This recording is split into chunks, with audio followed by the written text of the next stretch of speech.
Life में relation में sequence होना चाहिए कि आपकी किसी भी एंट्रेंस एग्जाम को क्वालिफाई करने के लिए आप खुद को धोखा दो।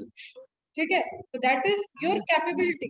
कैपेबिलिटी एक आपके अंदर है, लेकिन आप उसको सही डायरेक्शन में नहीं यूज किए। तो डायरेक्शन अभी क्या थी, एंजाइम की कैपेबिलिटी है कि वो सबस्ट्रेट से बाइंड कर सकता है, वो सही डायरेक्शन में प्रोडक्ट फॉर्मेशन के लिए उसने रेट ऑफ रिएक्शन को हाई कर दिया।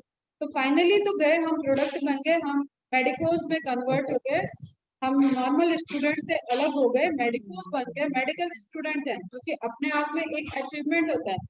अब सोशली देखो तो मेडिकल स्टूडेंट किसी के घर में एक इंजीनियर होगा, अब मैं कंपैरिजन नहीं करती दोनों फील्ड का, लेकिन फिर भी मैं आपको बता रही हूँ, इंजीनियर की अपनी एक कैपेबिलिटी है, कोई भी मेडिकल सक्सेसफुल नहीं हो सकता जब तक वो स्टेथोस्कोप नहीं लगाएगा, जब तक वो ईसीजी नहीं कर रहा है, जब तक वो एमआरआई नहीं कर रहा है, जब तक वो इंजीनियर की यूज की हुई टेक्नोलॉजी को यूज नहीं करेगा, आप एक कम टाइम में परफॉर्म करने वाले डॉक्टर नहीं बन सकते। You should know the physics, you should know the basic principle behind that instrument.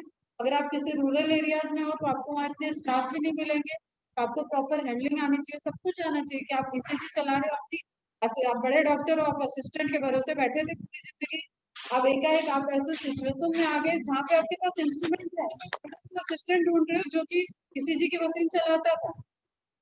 देख, एक होता है ना स्पेशलाइजेशन, प्लांट सेल में आप डिवीजन तो पढ़ोगे कि सेल स्पेसिफिक कैसे होती है, डिवाइड करके जाइलम जाइलम ही क्यों बना, फ्लोएम फ्लोएम ही क्यों बना, वो पर्टिकुलर एक स्पेसिफिसिटी को रिटेन कर लिया। जाइलम नॉर्मल कॉर्टिकल वाले हार्मोन की काम नहीं करेगा, क्लियर।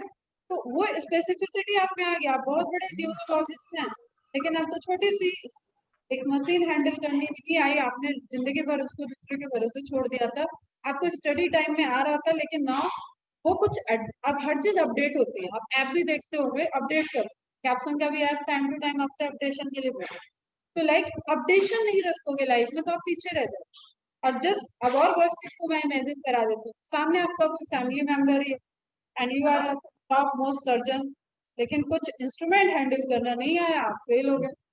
आप आपके पास वो फैसिलिटी नहीं थी, वो इंसान नहीं था, इसलिए आप फेल हो गए, और सामने जिसकी जान गई वो आपका बहुत, तो आप जिंदगी भर उस रिग्रेट से नहीं निकल सकते, आप कितने बड़े डायरेक्ट डॉक्टर हो या कुछ भी, उस तरीके की चीजें नहीं होनी चाहिए, इसलिए आपको फिजिक्स केमिस्ट्री बायो सब कुछ पढ़ाया जाता है। ठीक है, तो बात यह है कि थोड़ा सा साइंटिस्ट लोगों को रिस्पेक्ट देना है, और फटाफट से एक साइंटिस्ट की लिस्ट हम लोग देख लेते हैं जिनके मेजर कंट्रीब्यूशन है। तो पहले ये हम कंक्लूड कर दें फिर से, तो कैपेबिलिटी होना चाहिए, सही डायरेक्शन में होगा, एंड एग्जैक्ट टाइम लिमिट होना चाहिए। तो एक वर्ड यहाँ पे और ऐड कर लें जो एंजाइम से ही हम सीख रहे हैं, स्पीड। ठीक है, अरे हमें आता तो सब है, ये तो हम कर लेंगे, इसमें है ही क्या, मैम तो ज्ञान बांट रही थी, एंजाइम तो यही होता है, और हम इसको रिवाइज कर लेंगे, 10 दिन बाद करेंगे, 20 दिन बाद करेंगे, स्पीड गई तुम्हारी, आज क्यों नहीं किया। तो ये सारे फैक्टर मिलके कहीं जाके एक सिलेक्शन दो। तो एंजाइम हमें बहुत कुछ सिखा रहा है, और आप इसको मेडिकल पॉइंट ऑफ व्यू से देख लो, आप इसको अपना डेली रूटीन से देख लो, एक सही कैपेबिलिटी, एक सही डायरेक्शन, एक सही स्पीड आपको किसी भी चीज को फंक्शन को करा सकते। आप नॉर्मल डांस भी करो, उसमें भी आपकी कैपेबिलिटी होनी चाहिए डांस करने की, डांसिंग सीखने की कैपेबिलिटी होनी चाहिए। अब नहीं, एक हर हर किसी के इंसान जो एबनॉर्मल नहीं है, उसके पास 2 हाथ 2 पैर और एक बॉडी है, वो कुछ कर सकता है अगर वो प्रैक्टिस करे। ठीक, सर्टेन 19-20 का डिफरेंसेस रहेगा। तो capability direction and speed is very applicable to achieve certain decided goal, छोटे छोटे गोल भी हो सकते हैं, बड़े बड़े। तो साइंटिस्ट, अब आप ईयर बहुत ज्यादा फोकस नहीं करना है, लेकिन ईयर से एक लिंक आप देख लो। अभी मैंने आपको डीएनए डीएनए डीएनए बातें हम लोग कर रहे थे, तो डीएनए के ईयर में हम लोग 18, अगर जेनेटिक्स की बात करें तो 50 से जेनेटिक्स की बात की है, और 1953 1960 तक हम हेलिकल मॉडल और इससे डेवलपमेंट रिलेटेड इंफॉर्मेशन को देख रहे हैं। ठीक है, लेकिन एंजाइम्स बहुत पहले आ चुका था सीन में। तो term enzyme given by the Pune Pune Pune आते हैं, इंपॉर्टेंट साइंटिस्ट हैं बाय पुणे। ईयर बहुत इंपॉर्टेंट नहीं है, लेकिन जस्ट आपको एक क्रोनोलॉजी, आप जब पढ़ रहे होते हो तो आपको क्रोनोलॉजी समझ में आनी चाहिए, क्या चला, ये सब चीज हुई कैसे। तो एक रिलेटेड, आप ईयर नहीं याद रखो लेकिन फिर भी आपको इतना आज के बाद ये याद रहेगा कि एंजाइम पहले डीएनए से पहले डिस्कवर हो चुकी है। क्लियर? एडवर्ड बुकनर अगेन इंपॉर्टेंट है, isolated enzyme for the first time isolate किया गया। इस आइसोलेशन में कहीं नहीं है कि इन्होंने क्रिस्टल फॉर्म कन्वर्ट की, तो ये गलत नहीं होना चाहिए कि बुकनर ने आइसोलेट किया था, मतलब निकाला है, उसको केमिकल एनालिसिस करके कन्वर्ट नहीं कर। ठीक है, इसमें आप गैप देख लो, टेक्नोलॉजी क्योंकि थी नहीं उस वक्त, गैप कितना दिख रहा है आपको, एक ह्यूज गैप है, 200 साल से ऊपर का गैप दिख रहा है।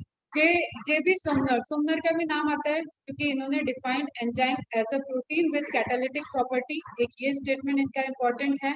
एंड इन्होंने ही क्रिस्टलाइन फॉर्म, जो आप क्रिस्टल फॉर्म में आइसोलेट कर रहे हो, तो पहली बार किसी ने किया हो कि जो बायोलॉजिकल एंजाइम इस रिएक्शन को, अगर वो बॉडी में सेलुलोज को डाइजेस्ट कर रहे हैं, लिपिड को डाइजेस्ट कर रहे हैं, तो उस एंजाइम को अगर हम यूज करें तो हमारे डिटर्जेंट का पार्ट बन सकते हैं।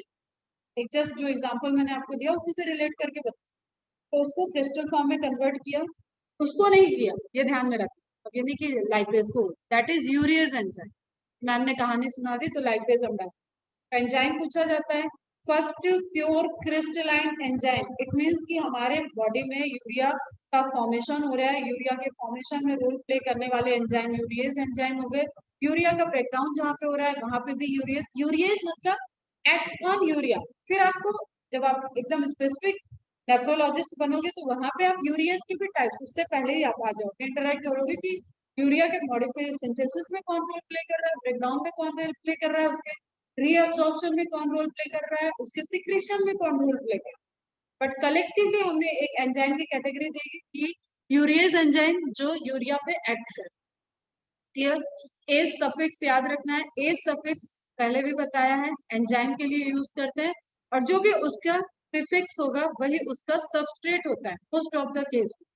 जैसे यूरियस, तो यूरियस एंजाइम वो कैटेगरी ऑफ एंजाइम्स है जो यूरिया पे एक्ट करेंगे।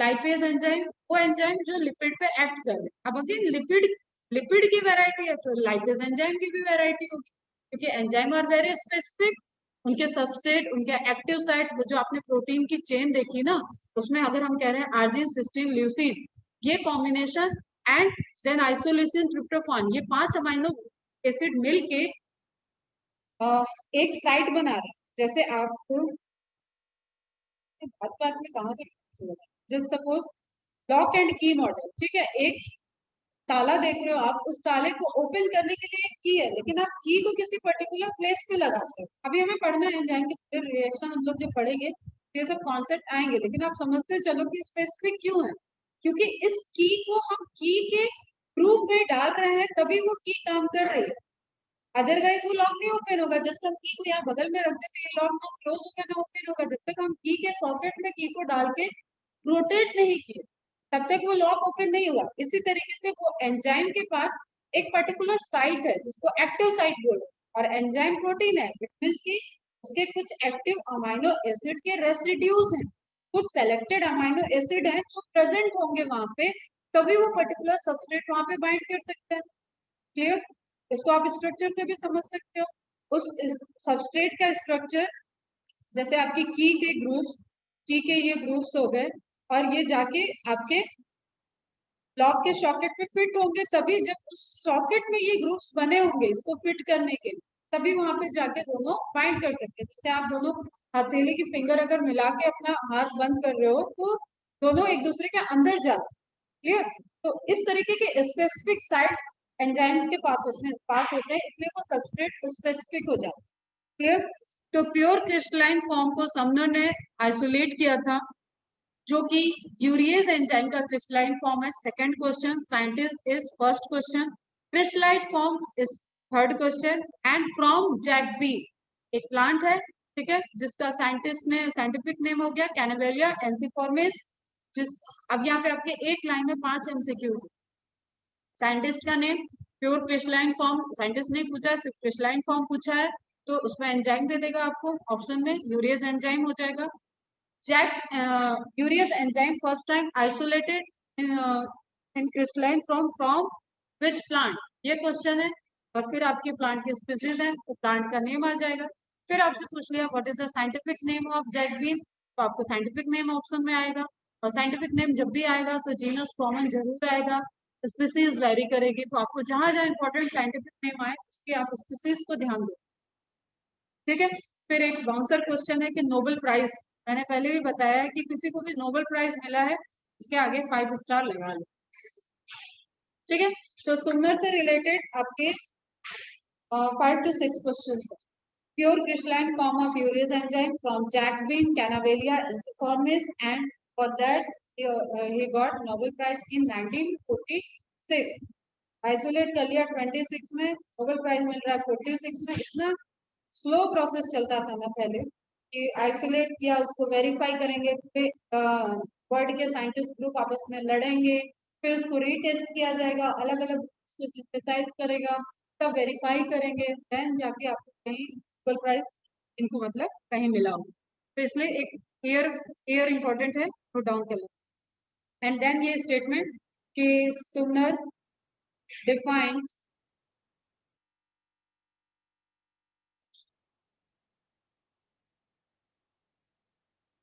Enzyme as a protein with catalytic property. तो एंजाइम क्या हो गया? अब हम जब कह रहे हैं कि enzyme is biocatalyst and enzyme is protein, we can say कि ऐसे प्रोटीन जो कैटालिटिक प्रॉपर्टी को रखते हैं वो सभी क्या होगा? एंजाइम। Is it clear? समझ में आ रहा है सेंटेंस?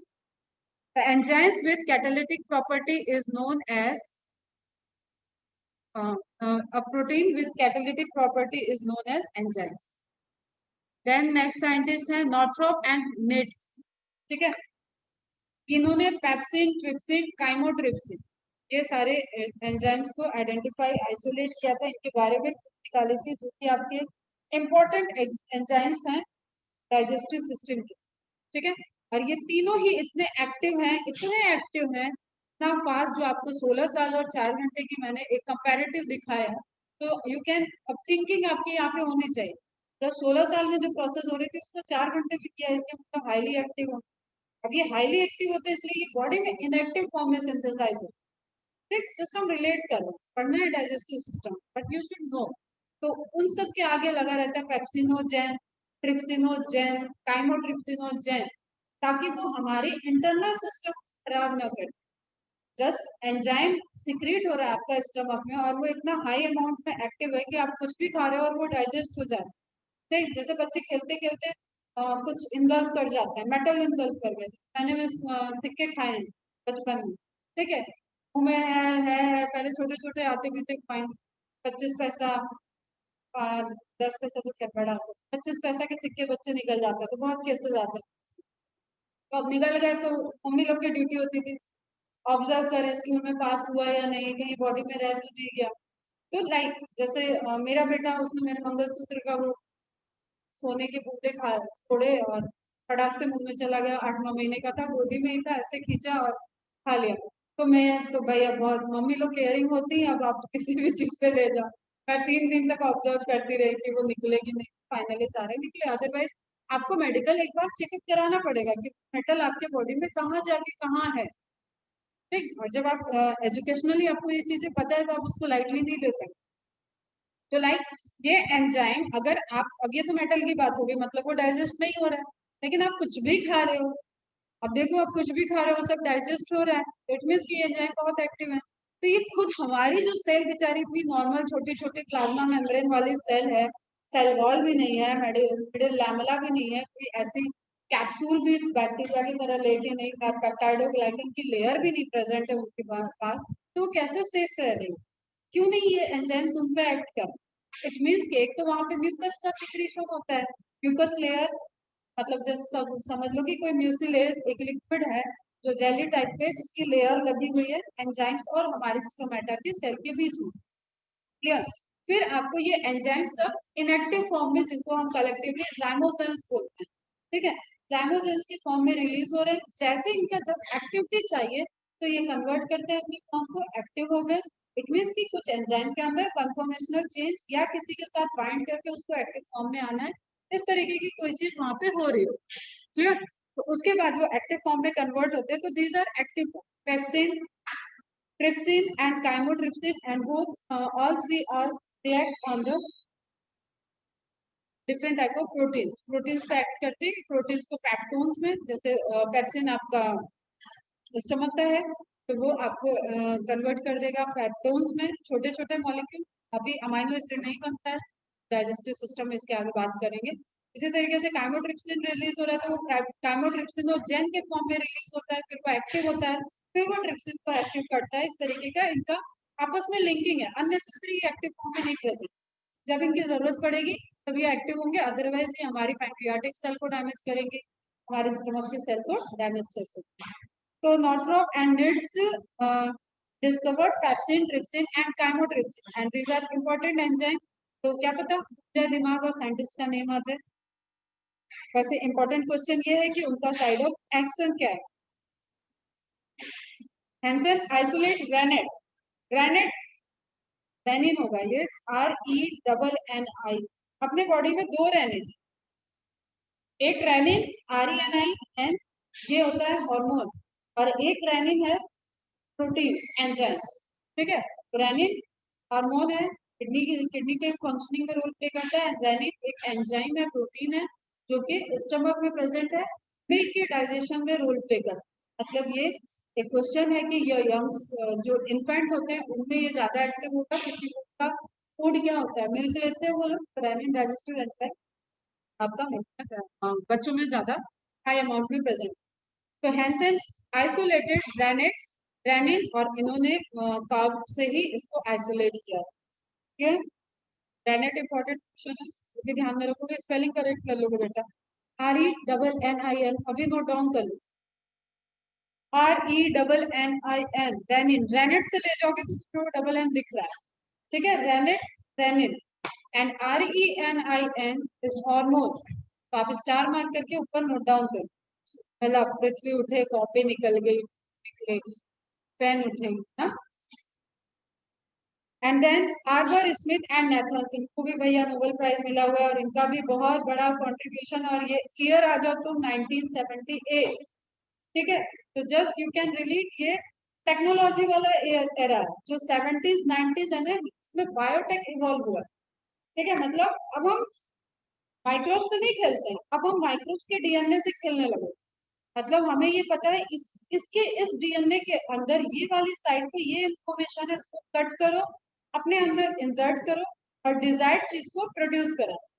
डीएनए के अंदर कटिंग किया, डीएनए के अंदर इंसर्शन कर दिया। पूरा आरडीटी आपको पढ़ना है 12th में, मैं जस्ट आपको ओवरव्यू दे रही हूँ। डीएनए के पास इंफॉर्मेशन है कुछ स्पेसिफिक फंक्शन करने के लिए, किसी के अंदर वो हो रहा था स्पेसिफिक फंक्शन, जस्ट हमने देखा कि उसके अंदर ये हो रहा है, लेकिन हमारे इस पर्टिकुलर रिक्वायरमेंट में नहीं हो रहा है। जस्ट सपोज किसी क्रॉप को हमें प्रोडक्टिविटी को एनहेंस करना है, ठीक है, उसकी दो वेराइटी है, एक नॉर्दर्न एरिया में है, एक सदर्न एरिया में ग्रो कर रही है।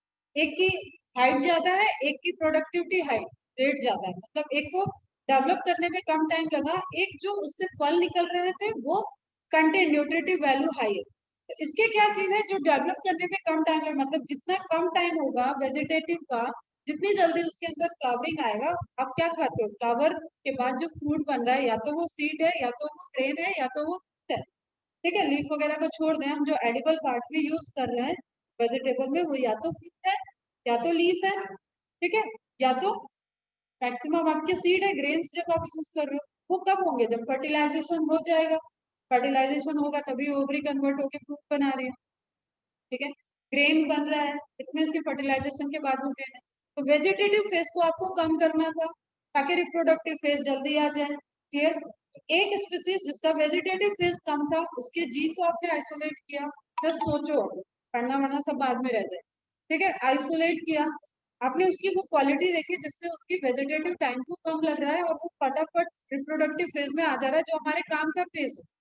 रिप्रोडक्शन होगा, वो प्लांट प्रोड्यूस करेगा फ्रूट को या अनाज को बनाएगा, तभी वो हमारे काम का है। तो हमने वेजिटेटिव फेज को कम करने वाले जीन लिए, और इस प्लांट की जो वैरायटी थी उस प्लांट से हमने वो जीन ले लिए जो उसके न्यूट्रिटिव, जैसे ए और बी, ए उसके वेजिटेटिव फेज को कम किया हुआ है एंड बी के पास उसकी प्रोडक्टिविटी को हाई करने वाले जीन है।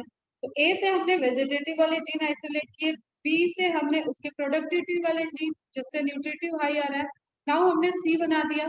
जिसके पास V प्लस P दोनों प्रेजेंट है। अब भाई हमारा ये C, बहुत बड़ी बात बता रही हूँ यहाँ पे मैं, ध्यान से इसको समझो, जेनेटिक इंजीनियरिंग इसी पे बेस्ड है।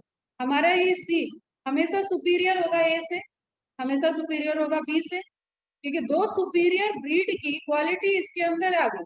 तो हाइब्रिड जो बनता था, जब हम दो हाइब्रिड सुपीरियर क्वालिटी को हम फ्यूज करा रहे हैं, गैमेट को फ्यूज करा रहे हैं, वहां पे हम नई गैमेट जो फॉर्म कर रहे हैं वो एक अलग हो। लेकिन अब हम गैमेट भी छोड़ो, अब तो हम जीन को ही निकाल के इंसर्ट कर दें।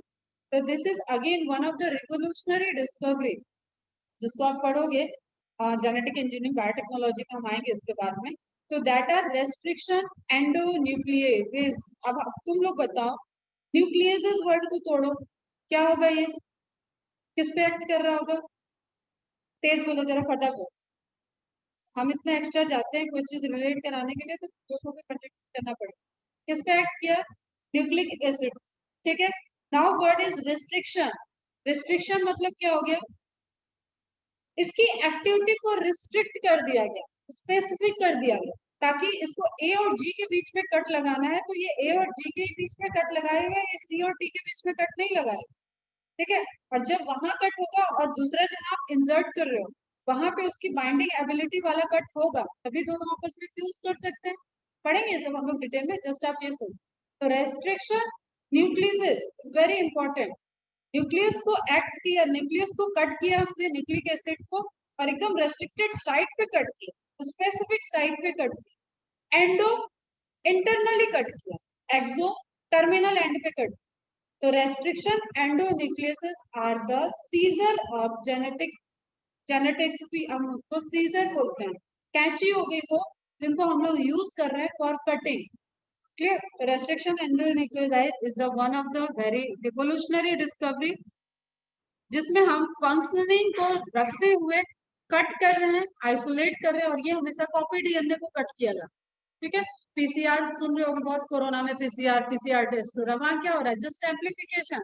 सैंपल से जो हमने सैंपल मिला उसको हमने एम्पलीफाई कर दिया, तो आपका प्योर वाली चीज रखी हुई है, अब आप जो एम्पलीफाई कर चुके हो, एक कॉपी बना चुके हो, उस पर आप एक्सपेरिमेंट करो। अब इस पर आप मल्टीपल टाइम आप रिपीटेड आप रिसर्च कर रहे हो, तो आपको 2-2, 3-3 साल, 10-10 साल लग जाएंगे, आप उसके एम्पलीफाइड सैंपल पे ही आप सर्च करते रहोगे, लेकिन आपका एक प्योर मेन, ठीक है, जिसको कंट्रोल बोलते हैं, वो होगा। तो रेस्ट्रिक्शन एंडोन्यूक्लियोसिस से आप, एंडो मतलब इंटरनल, एक न्यूक्लिक एसिड के इंटरनली आप कट कर ले, दैट इज एंडोन्यूक्लियस। आप एक्सटर्नली उसके टर्मिनल एंड पे कट किया, उसका टर्मिनल एंड क्या क्या होगा? अब चलो अगेन क्वेश्चन, 5 प्राइम पे क्या होगा, 3 प्राइम पे क्या होगा? 3 प्राइम पे हाइड्रोक्सिल ग्रुप, 5 प्राइम पे फॉस्फोरिक ग्रुप, ये प्रेजेंट होंगे। ठीक है, तो 3 प्राइम 5 प्राइम, तो अगेन यू कैन से कि एक्सोन्यूक्लियस बहुत स्पेसिफिक होते होंगे, वो 3 टर्मिनल एंड पे एक्ट कर रहे हैं या 5 टर्मिनल एंड पे एक्ट कर रहे हैं। क्लियर है? ठीक है, तो इनको भी नोबेल प्राइज मिला हुआ था। आर्बर स्मिथ नेथन्स कोलैबोरेटली इन्होंने नोबेल प्राइज पाया था for the discovery of restriction endonuclease. ये यहाँ पे भी नोट डाउन करना है आपको, और ये आपके 12th के 2 चैप्टर का इंपॉर्टेंट रोल है, बायोटेक्नोलॉजी एंड जेनेटिक इंजीनियरिंग, जहाँ पे आप देखोगे कि किस तरीके से एप्लीकेशन वगैरह हो रहे हैं, उसमें आपको इंपॉर्टेंट है रेस्ट्रिक्शन एंजाइम। आर ई से इसको डिनोट करते हैं, RE इस तरीके से आप पढ़ोगे। Clear? Now inactive form of enzyme बता चुके हैं, जाइमोजेंस, जैसे हमने बात की, pepsinogen is a zymogen, trypsinogen is a zymogen. ठीक, और you can say proenzyme. Proenzyme मतलब इनएक्टिवली वो सिंथेसाइज तो हो गया, घूम रहे हैं, लेकिन उसको एक्टिविटी के लिए मैग्नीशियम मॉलिक्यूल चाहिए, तो फैक्टर चाहिए था, तब वो एक्टिव एंजाइम में कन्वर्ट होगा। ठीक है, तो वो घूम रहा है, इनएक्टिव फॉर्म में है, जब तक वो मैग्नीशियम से बाइंड नहीं करेगा तो फैक्टर उससे ज्वाइन नहीं पड़ पाएगा। जैसे हम पढ़े टाइप्स ऑफ प्रोटीन्स में हमने देखा था। ठीक है, वैसे ही मेटलो प्रोटीन हो गए, मेटलो एंजाइम हो गए, कोई मेटल चाहिए था, कोई एलिमेंट चाहिए था जिससे वो ज्वाइन करके फंक्शनल में कन्वर्ट हो, उन सबको हम क्या बोलेंगे? तो enzymes. Clear? Then endo enzymes. अब एंडो एंजाइम्स जो हाइड्रोलाइज कर रहे हैं, ठीक है, जैसे आप लाइसोसोम के अंदर बात कर रहे हो, तो these enzymes are hydrolysing enzyme. ठीक है, हाइड्रोलिटिक एक्टिविटी कर रहे हैं, वो तोड़ रहे हैं, वो सब क्या हो जाएंगे? आपके एंडो एंजाइम्स। क्लियर? एक्सो एंजाइम जो डिस्पोलाइजिंग एंजाइम, और एक आप एंडो एंजाइम को इस तरीके से समझ सकते हो, जैसे जब मैंने आपको पेप्सिन ट्रिप्सिन या ये काइमोट्रिप्सिन बता रहे तो वो सेल के अंदर तो नहीं, स्टमक के अंदर जो कैविटी है ना, जहाँ पे खाना पहुंच रहा है वो वहां पे एक्ट कर रहे हैं। इट मीन्स कि वो ल्यूमेन है, वो किसी स्पेस में आ गया, ठीक, वो किसी सेल के अंदर नहीं है। तो वो क्या हो गया, एक्सोएंजाइम। सेल में सिक्रीट हुआ, फॉर्म, उसको भी फॉर्मेशन के लिए डीएनए ने इंफॉर्मेशन दी, आरएनए ने लाया, राइबोसोम ने फॉर्म किया, गोल्जी में वो फंक्शनल कन्वर्ट हुआ, एंड उसके बाद वो रिलीज होके कहाँ आ चुका है, कैविटी में आ चुका है, वहां पे वो फंक्शन कर रहा है डक्ट के थ्रू। ठीक है, तो वो मोड ऑफ एक्शन कैसा हो गया, एक्सो एंजाइम। एंडो एंजाइम क्या हो गया, जो आपका इंटरनल, जैसे एटीपी का सेलुलर रेस्पिरेशन का फॉर्मेशन हो रहा है, एटीपी सिंथेसिस हमने बात की, एटीपीज की बात की, तो वो सब क्या हो गए, एक सेल के अंदर प्रोड्यूस हुए एंड लोकली यूज हो रहे हैं, वो कैटेगरी क्या होगी, endo enzyme. Is it clear, समझ में आया, क्लियर है? आकाश, आशना, निनाज, दिया, क्लियर है बेटा? ये डॉट कौन है, क्या यश,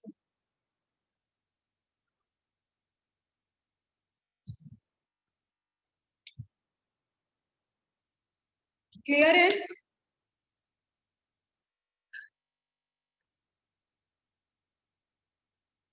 कुछ लोग की हरकतें उनकी पहचान होती है, नाम पहचान नहीं होता है। मेरी हरकत ही मेरी पहचान है, वो लाल, डॉट से आओ चाहे कितने रूप बदल के आओ, हम पहचान ही नहीं। चलो, तुम्हारी आंखें बता रही थी कि तुम लाइव लेक्चर देख रहे हो। Now inactive form, zymogens, proenzyme and endoenzyme, जो इंटरनली सेल के अंदर सिक्रीट हुए और सेल के अंदर ही उनकी एक्टिविटी चल रही है, इसको कैसे लिखते हैं हम, इनसाइड द सेल। और अभी इतनी कहानी सुना दी है बेटा, अगर इसको आप सुन रहे हो ध्यान से, आई कैन एज्यूम कि आप सब ये समझ गए हो। एक्सो एंजाइम, डिस्मोलाइजिंग एंजाइम, मतलब वो बाहर आ रहे हैं और एक्ट कर रहे हैं डिफरेंट साइड, क्लियर, जिसमें आपका, अब आप यहाँ पे लिख सकते हो कि पेप्सिन ट्रिप्सिन जो नाम आया होगा और थोड़ी सी फंक्शन भी आपने सुन ली, वो सब कैसे हैं आपके, डेस्मोलाइजिंग एंजाइम। ये सब ध्यान है बेटा, ये सब रिपीट किया हुआ है, रिवाइज किया हुआ है, तब आपके 12th वाले भैया बहनी जो दीदी लोग हैं ना, वो सब क्वेश्चंस को अटेम्प्ट कर पाए। और पढ़ाना है, अभी तो बहुत टाइम है। Chemical nature of enzymes, chemical nature की बात करें तो अभी जब हम बात कर रहे हैं आपसे बेटा, हमने आपको बताया ना सभी क्या है, केमिकल के बने हुए हैं, chemistry is the truth of science, ठीक, physics is the truth of science, biology is not the fake but biology is evolve science. एक रिसेंट, जैसे छोटा बच्चा होता है ना, घर में छोटा बच्चा आया, तो वो छोटा बच्चा है साइंस का बायो, केमिस्ट्री बड़ा भैया, तो सबसे बड़े भैया केमिस्ट्री हो गए, छोटा वाला बीच वाले भैया आपके फिजिक्स हो गए, आप हो गए बायोलॉजी, आप छोटे हो तो, ठीक है। तो लाइक आपको हायरार्की हमेशा ध्यान में रखना है। तो केमिकल नेचर ऑफ एंजाइम, आप एंजाइम की कितनी भी बातें कर लो, वहां पे केमिस्ट्री जरूर इन्वॉल्व होगी, कि उन भैया को हमें ध्यान में रखना है कि एक जो कॉमन हम देख रहे हैं दैट इज प्रोटीनेशियस, इसका मतलब वहां पे अमाइनो ग्रुप आएगा, कार्बोक्सिलिक ग्रुप आएगा, वहां बेसिक टेंडेंसी आएगी, वहां पे ज्विटरायन की बात आएगी। क्या बोल रही है मैम, समझ में आ रहा है, क्या क्या रिकॉल होना चाहिए माइंड में? वहाँ पे बर्फ पर सोल्यूशन की बात आएगी, वहाँ पीएच एक्टिविटी की बात आएगी, वहाँ टेम्परेचर की बात आएगी, वहाँ ग्लोबुलर प्रोटीन की बात आएगी, वहाँ पे आपके डिफरेंट डिफरेंट क्वाटरनरी स्ट्रक्चर की बात आएगी, टर्सरी स्ट्रक्चर की बात आएगी, सारी बात आएगी जो केमिस्ट्री और स्ट्रक्चरल पॉइंट ऑफ व्यू से आपने प्रोटीन की बातें की हैं, वो सब यहाँ पे आ जाए।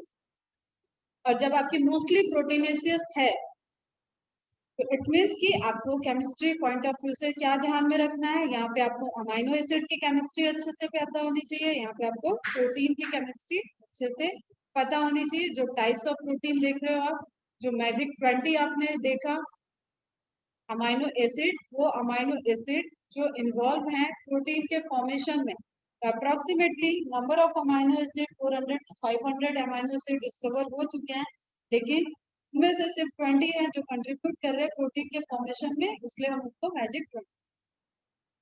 तो मोस्टली अगर आप ब्रॉड वे में बोलें, आप केमिकल प्रॉपर्टी के बारे में दिया हुआ है और उस पे ऑप्शंस आ जाए, ठीक है, और प्रॉपर्टी दी हुई है प्रोटीन की, आप रिलेट करो उस चीज को, ठीक है, एंजाइम है तो वो प्रोटीन की प्रॉपर्टी को फॉलो करेगा, वहाँ पे डाइसल्फाइड बॉन्ड होगा, वहाँ पे हाइड्रोजन बॉन्ड फॉर्म हो रहे होंगे, वहाँ आयनिक बॉन्ड का फॉर्मेशन हो रहा होगा, वहाँ पे साइड चेन होगी, अल्काइल ग्रुप होगा, क्लियर बेटा, अमाइनो ग्रुप होगा, कार्बोक्सिलिक, कार्बोक्सिलिक एंड होगा, क्लियर।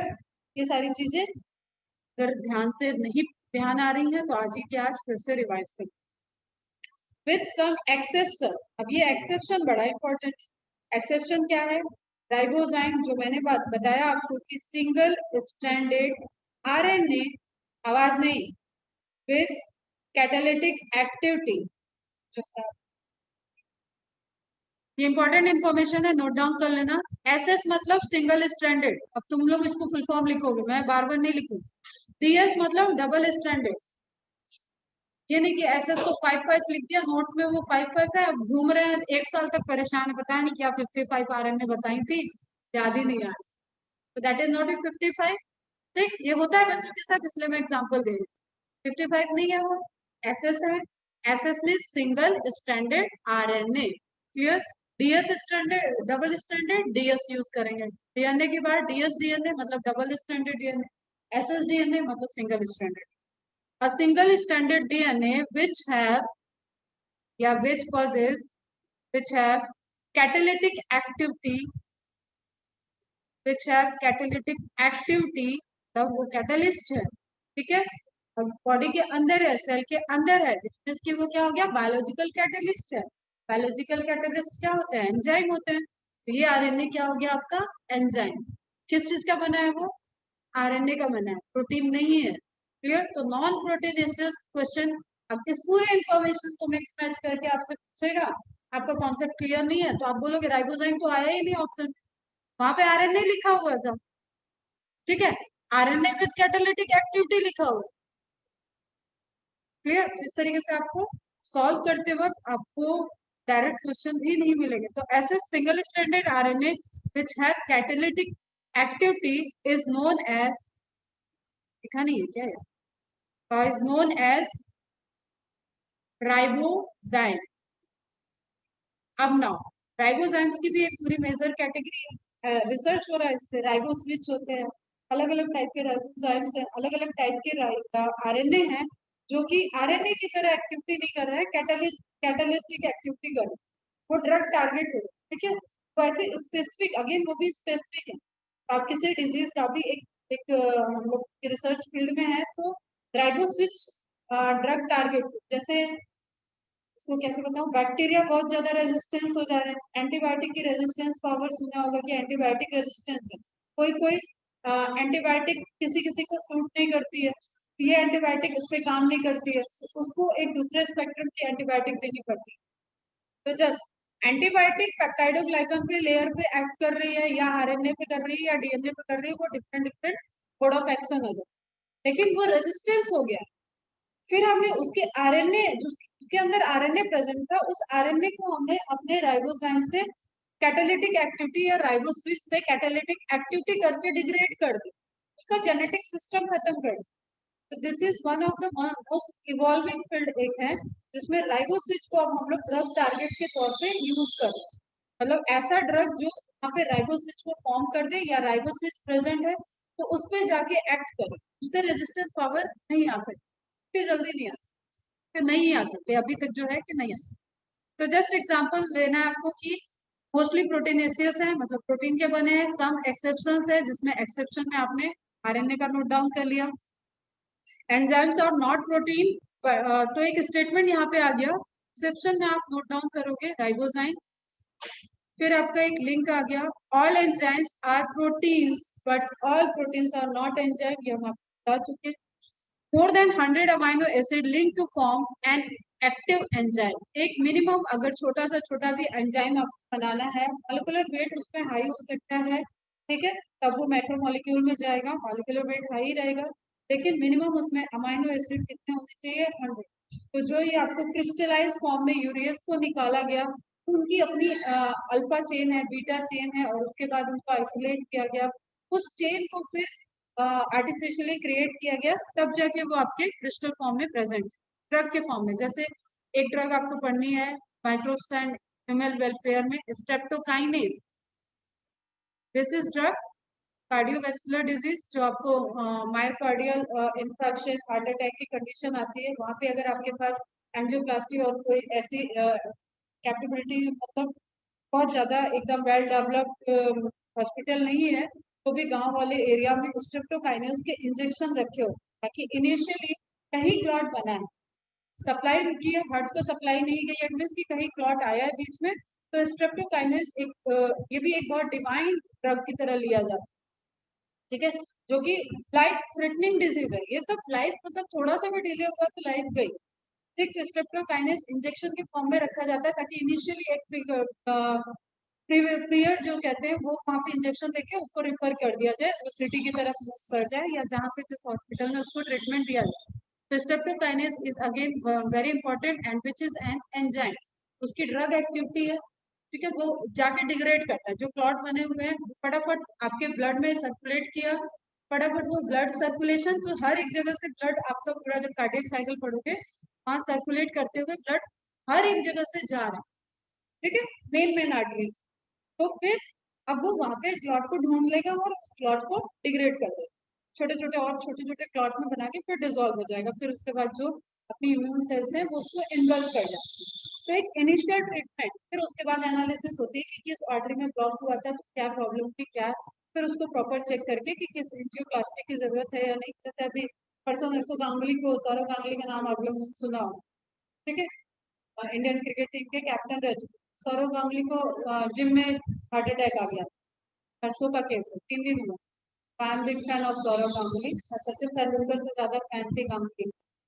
तो बीसीसीआई के प्रेसिडेंट भी इस टाइम, तो उनको अटैक आया, तो बस अब वो तो बड़ी के लिए तो कमेटी मेंटेन हो गई, बाहर से भी डॉक्टर आ गए, सब कुछ अब अंडर ऑब्जर्वेशन है कि एक ऑपरेशन उनका हो चुका है और क्या जरूरत है, कैसे क्लॉट्स हैं उनके, 5 क्लॉट्स आई थिंक डिटेक्ट हुए, उनको रिमूव करने के लिए ट्रीटमेंट चल रहा है, बट अगर वो फ्लो आप नहीं बनाओगे तब तक डेथ हो जाए, तो स्ट्रेप्टोकाइनेस क्या रोल करता है कि इनिशियली इंजेक्ट हुआ, गया टारगेट साइट पे, क्लॉट को उसने डिग्रेड किया और वो एक टाइम दे देता है कि आप फर्दर ट्रीटमेंट के लिए जाएं।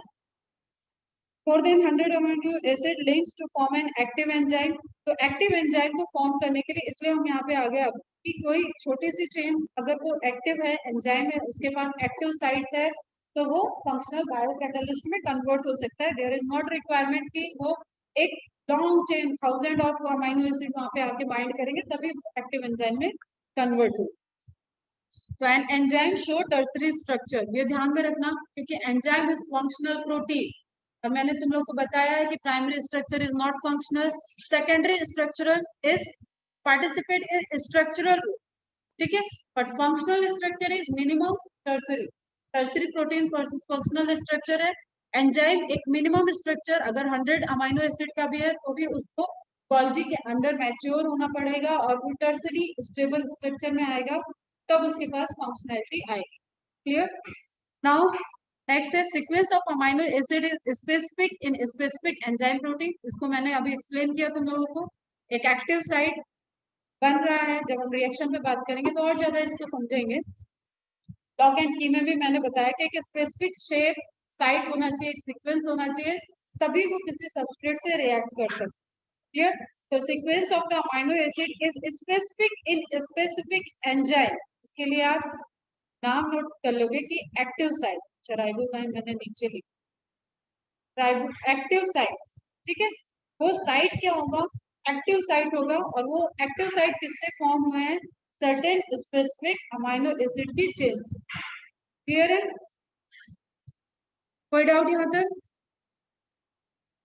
Now next, their tertiary structure is very specific and important for their biological activity, biological activity, specific structure, function, ये सब आई थिंक रिलेट कर पा रहे होंगे, बहुत ज्यादा मैंने एकदम अप्लीकेबल पॉइंट ऑफ व्यू से समझा दिया, सिर्फ एंडोप्लाज्मिक रेटिकुलम में प्रोटीन बन जाने से प्रोटीन का काम नहीं हो रहा है, वो गोल्जी तक आएगा, मैच्योर होगा, ठीक है, वो अपने स्ट्रक्चर को रिटेन करेगा, फंक्शनल कॉइलिंग में कन्वर्ट हो रहा है, पैक हो रहा है, टारगेट साइट पे जा रहा है, तो उसमें एक फंक्शनैलिटी के लिए tertiary structure important role play कर रहा है, और उसके बैकग्राउंड में अब छोटी बात हो गई कि अमाइनो एसिड का स्पेसिफिक चेन होना चाहिए, दैट इज छोटी बात, ठीक है, आप बड़ी बात कर रहे हो कि उसका एक स्ट्रक्चर, एक फंक्शनल और कॉइलिंग सबकी बात आपने बात कर ली, तो अमाइनो एसिड तो प्राइमरी बात हो गई, उसका प्राइमरी इंफॉर्मेशन जो डीएनए से आया था, दैट इज मेरी प्राइमरी बिगिनिंग है। तो ये आपके कॉन्सेप्ट में होना चाहिए कि इस फंक्शनल प्रोटीन के अंदर कोई इंपॉर्टेंट चीज आई है, इट मीन्स कि उसका रिलेशन डीएनए के पास से जो इंफॉर्मेशन आई थी, जो अमाइनो एसिड सीक्वेंस था, उसने इंपॉर्टेंट रोल प्ले किया है। गोल्जी ने तो सिर्फ बाइंड अप कर दिया, गोल्जी ने